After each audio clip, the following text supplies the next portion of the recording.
Halo, selamat pagi anak-anak. Apa kabarnya hari ini? Semoga semuanya sehat-sehat saja ya. Hari ini kita belajar di tema 2, yaitu menyayangi tumbuhan dan hewan. Pelajaran Bahasa Indonesia KD 3.8. Di KD 3.8 kita akan belajar bagaimana cara menguraikan pesan dalam dongeng yang disajikan secara lisan, tulis, dan visual dengan tujuan untuk kesenangan. Kemudian, setelah menonton video ini, diharapkan kalian dapat menuliskan unsur intrinsik yang terdapat dalam dongeng dengan benar. Setelah menonton video ini juga, diharapkan kalian dapat menuliskan karakter tokoh yang terdapat dalam dongeng dengan benar. Kemudian, setelah menonton video ini juga, kalian dapat menuliskan pesan yang terdapat dalam dongeng dengan benar. Nah, yang pertama, apa sih yang dimaksud dengan dongeng? Dongeng itu artinya cerita khayalan yang tidak benar-benar terjadi di dunia nyata. Jadi cuma khayalan si penulis dongeng itu sendiri. Nah, apa saja sih unsur intrinsik yang ada di dalam sebuah dongeng? Unsur intrinsik yang ada di dalam sebuah dongeng, yang pertama adalah tokoh. Adalah pelaku yang terdapat dalam sebuah dongeng. Unsur intrinsik itu sendiri artinya adalah hal-hal yang harus ada di dalam sebuah dongeng. Nah, yang pertama tadi adalah tokoh, adalah pelaku yang terdapat di dalam dongeng, di mana tokoh itu bisa berupa atau berwujud tumbuhan, bisa berwujud hewan, dan bisa berwujud manusia, bulan, bintang, dan sebagainya. Kemudian unsur yang kedua yaitu latar. Latar adalah tempat, waktu, suasana dalam dongeng. Contohnya ada latar waktu, yaitu latar tempatnya misalnya di hutan, di istana, di taman, dan lain sebagainya. Kemudian ada juga latar waktu, yaitu misalnya waktunya siang hari, malam hari, dan pagi hari. Contoh latar suasana misalnya yaitu suasana menyeramkan, sedih, dan bahagia. Kemudian unsur intrinsik yang ketiga misalnya watak. Watak tokoh artinya sifat atau karakter tokoh dalam sebuah dongeng. Nah, watak misalnya contohnya itu adalah ada watak atau sifat yang baik hati, kemudian ada yang jahat, ada yang sombong, penakut, rajin, dan pemalas.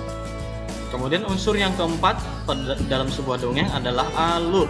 Alur adalah rangkaian peristiwa atau kejadian dalam dongeng. Kemudian unsur yang kelima adalah amanat. Amanat artinya adalah pesan yang dapat diambil dari dongeng yang dapat kita terapkan dalam kehidupan kita sehari-hari dan berisi ajaran kebaikan. Nah, bagaimana cara kita mengenali karakter tokoh dalam dongeng?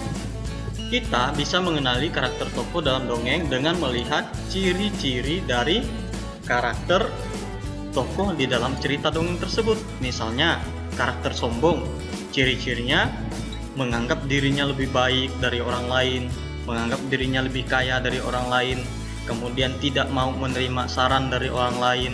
Itu adalah ciri karakter sifat sombong. Misalnya karakter humoris, bisa kita ketahui dari cerita dongeng jika tokoh di dalam dongeng tersebut memiliki sifat yang lucu atau orang yang jenaka atau menggelikan hati, dan seringkali setiap kali dia berkata bisa membuat orang tertawa. Nah, sifat yang ketiga adalah misalnya bijaksana. Bisa kita ketahui sifat ini melalui ciri-ciri tokoh di dalam dongeng. Misalnya dia bersikap adil dan tidak egois. Begitulah cara kita mengenali sifat atau karakter tokoh dalam dongeng dengan melihat ciri-ciri dari sifat itu sendiri.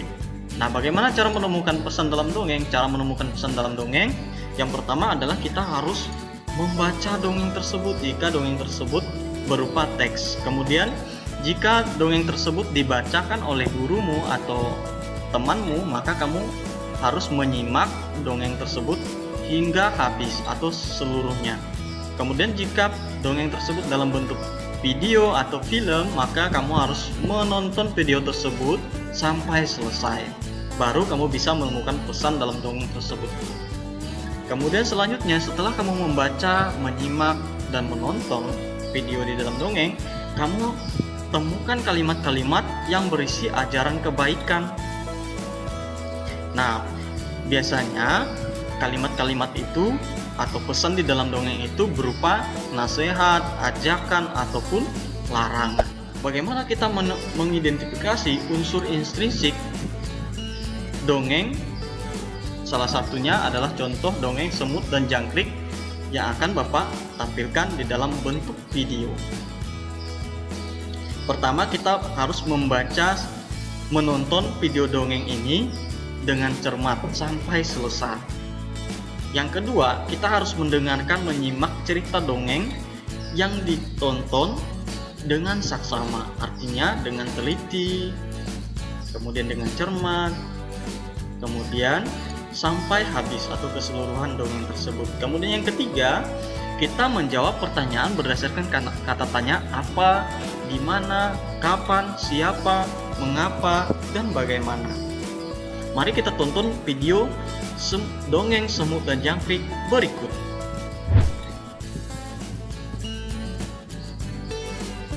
Jangkrik dan Semut.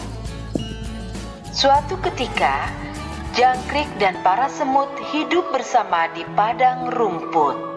Sepanjang hari, para semut bekerja keras, mengumpulkan gandum dari ladang yang jauh.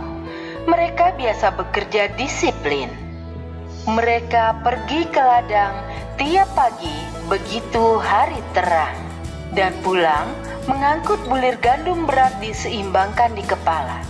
Mereka menyimpan bulir gandum di sarang mereka, lalu kembali ke padang untuk mengambil lagi. Di sisi lain, si Jangkrik pemalas tiduran saja sepanjang hari dalam keteduhan, bernyanyi sendiri dan makan enak.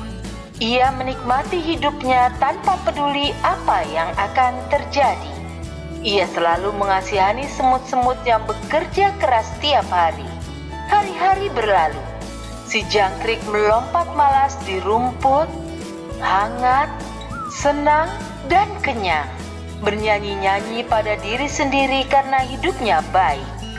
Sementara para semut mengangkut bulir gandum ke sarang mereka dengan susah payah. Suatu hari, saat para semut sedang mengangkut bulir, salah satu semut jatuh karena bulir terlalu berat. Ia lelah dan terluka. Bukan membantu si semut, si Jangkrik malah menertawainya.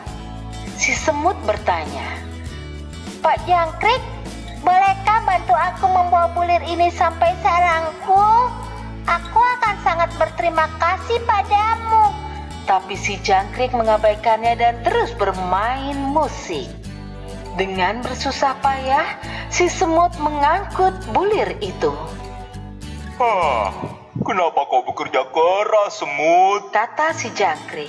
Ayo, istirahatlah sejenak dan dengarkan laguku. Ini musim panas, hari-hari panjang dan cerah. Mengapa membuang hari cerah dengan bekerja keras? Semut itu mengabaikannya dan terus berjalan ke ladang sedikit lebih cepat. Ini hanya membuat si Jangkrik tertawa makin keras. Dasar kau semut payah. Ia mengatai semut itu. Mari, ayo menari bersamaku. Lupakanlah kerja, nikmatilah musim panas. Aku membantu mengumpulkan makanan untuk musim dingin. Kata si semut. Kusarankan kau lakukan yang sama. Kenapa pusing musim dingin? Kata si Jangkrik. Kita punya banyak makanan sekarang. Masih banyak waktu untuk bersiap untuk musim dingin.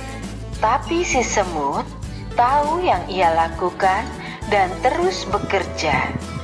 Si Jangkrik melompat pergi melintasi padang rumput, bernyanyi dan menari. Ini berlangsung selama berhari-hari. Daripada bekerja dan bersiap untuk musim dingin, si Jangkrik lebih memilih menari, bernyanyi, dan bermain. Ia tak sadar hari-hari musim panas tidak akan berlangsung selamanya. Sebentar lagi hari-hari dingin akan tiba. Musim panas jadi musim gugur. Musim gugur jadi musim dingin. Matahari tak terlihat, siang jadi pendek dan kelabu. Malam panjang dan gelap. Cuaca jadi dingin dan hujan salju mulai turun. Si jangkrik gemetaran dirundung angin dingin. Ia mencoba membungkus diri dengan daun kering, tapi angin kencang bahkan menerbangkan itu. Ia kelaparan dan tak bisa menemukan makanan. Ia yakin kalau ia tidak makan, ia akan mati. Ia merasa lemah dan sadar si semut benar dan seharusnya ia sudah bersiap-siap. Si jangkrik tidak ingin bernyanyi lagi. Ia kedinginan dan kelaparan. Ia tak punya tempat untuk berteduh dan tidak ada makanan. Padang rumput dan ladang tertutup salju. Tidak ada makanan yang bisa ditemukan. Aduh, bagaimana ini? Aku harus kemana? Si jangkrik merintih. Ia tidak mengira musim dingin ini lebih parah dari biasanya. Dan karena ia tidak menyimpan makanan sendiri atau membantu yang lain, ia tidak akan hidup sampai musim panas berikutnya. Ia tidak punya tempat berlindung dari salju. Ia kelaparan dan sekarat. Sementara ia melihat para semut menikmati makanan persediaan dari musim panas. Aku akan ke tempat semut, minta makanan dan tempat berteduh. Kata si jangkrik menyemangati diri. Jadi ia tertatih ke sarang semut dan mengetuk pintu. Halo semut, Katanya ceria. aku di sini untuk bernyanyi sambil menghangatkan diri di perapian kalian dan kalian bisa mengambilkan makanan untukku. Tidak, Pak Jangkrik. Kami tidak ingin mendengar nyanyianmu. Ia memohon pada mereka agar membiarkannya masuk dan meminta makanan. Kalau tidak dia akan mati. Apa? Teriak para semut terkejut. Tidakkah kau menyimpan apapun untuk musim dingin? Apa saja yang kau lakukan sepanjang musim panas? Aku tidak menyimpan makanan. Si jangkrik mengeluh. Aku terlalu sibuk bermain musik sehingga tidak sadar musim panas lewat. Para semut menggelengkan kepala, berbalik dan meneruskan kerja mereka.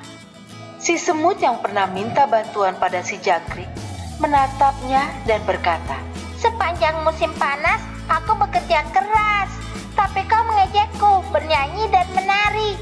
Seharusnya kau memikirkan musim dingin. Cari saja tempat lain untuk bernyanyi, jangkrik. Tidak ada kehangatan atau makanan untukmu di sini. si semut menutup pintu tepat di wajah si jangkrik. Si jangkrik tidak bisa apa-apa kecuali menangis.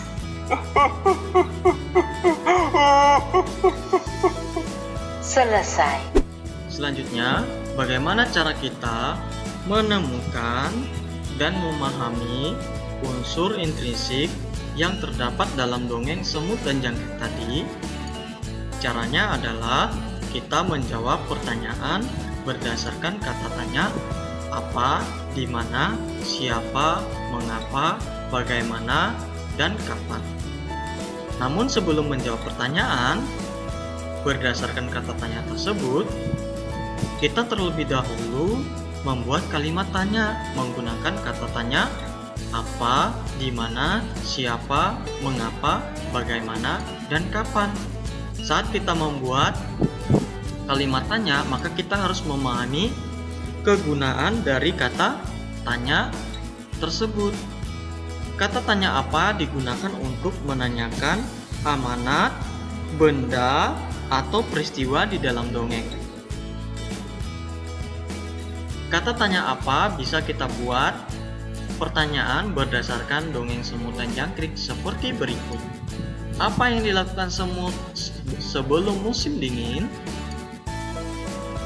yaitu rajin, disiplin, dan bekerja keras mengumpulkan gandum untuk musim dingin. Gandum itu adalah persediaan makanan untuk musim dingin bagi semut. Selanjutnya, kata tanya di mana. Kata tanya di mana digunakan untuk menanyakan lokasi atau tempat terjadinya peristiwa di dalam dongeng. Bisa kita buat kalimat tanyanya seperti berikut. Di mana latar tempat terjadinya cerita dongeng tersebut? Yaitu di padang rumput, berdasarkan dongeng semut dan jangkrik tadi. Selanjutnya kata tanya siapa? Siapa itu menanyakan tokoh atau pelaku di dalam dongeng. Maka kita buat kalimat tanyanya seperti berikut. Siapa saja tokoh dalam dongeng semut dan jangkrik tadi? Ya, benar. Tokoh di dalam dongeng semut dan jangkrik adalah semut dan jangkrik itu sendiri. Selanjutnya, kata tanya mengapa digunakan untuk menanyakan alasan atau sebab terjadinya peristiwa di dalam dongeng. Salah satu peristiwa yang terjadi adalah jangkrik kelaparan. Nah, maka kita buat kalimat tanyanya seperti berikut. Mengapa jangkrik kelaparan saat musim dingin? Karena malas menyiapkan persediaan makanan saat musim dingin. Itulah penyebabnya. Selanjutnya, kata tanya bagaimana. Kata tanya bagaimana digunakan untuk menanyakan sifat tokoh, cara melakukan sesuatu, atau urutan peristiwa di dalam dongeng. Berdasarkan dongeng semut dan jangkrik, bisa kita buat kalimat tanyanya seperti berikut. Bagaimana sifat jangkrik dalam dongeng tersebut? Yaitu malas, tidak mau bekerja keras, tidak mau mengumpulkan makanan, yaitu gandum, untuk musim dingin. Itulah jawabannya atau informasi yang kita dapat berdasarkan dongeng semut dan jangkrik tadi. Selanjutnya, kata tanya apa pesan yang terdapat dalam dongeng tersebut? Tadi kata tanya apa menanyakan amanat. Berarti kita bisa buat kalimat tanyanya apa pesan yang terdapat dalam dongeng tersebut? Jawabannya adalah jadilah orang yang rajin, disiplin, dan bekerja keras seperti semut untuk masa depan kita, sehingga saat perubahan musim kita tidak kelaparan. Si semut tidak kelaparan, sedangkan jangkrik yang malas-malasan dia kelaparan. Nah, sifat rajin, disiplin, dan bekerja keras adalah ajaran yang baik yang bisa kita tiru dan kita terapkan di dalam kehidupan kita sehari-hari. Selanjutnya, kata tanya kapan akan untuk menanyakan waktu terjadinya peristiwa di dalam dongeng. Bisa kita buat kalimat tanyanya seperti berikut. Kapan terjadinya peristiwa dongeng semut dan jangkrik? Yaitu pada masa peralihan musim panas ke musim dinginnya. Sekian pembahasan materi kita hari ini. Bapak ucapkan terima kasih untuk anak-anak yang sudah menonton video ini dengan saksama. Pesan dari Bapak Ibu guru, tetap di rumah saja, tetap jaga jarak, tetap gunakan masker.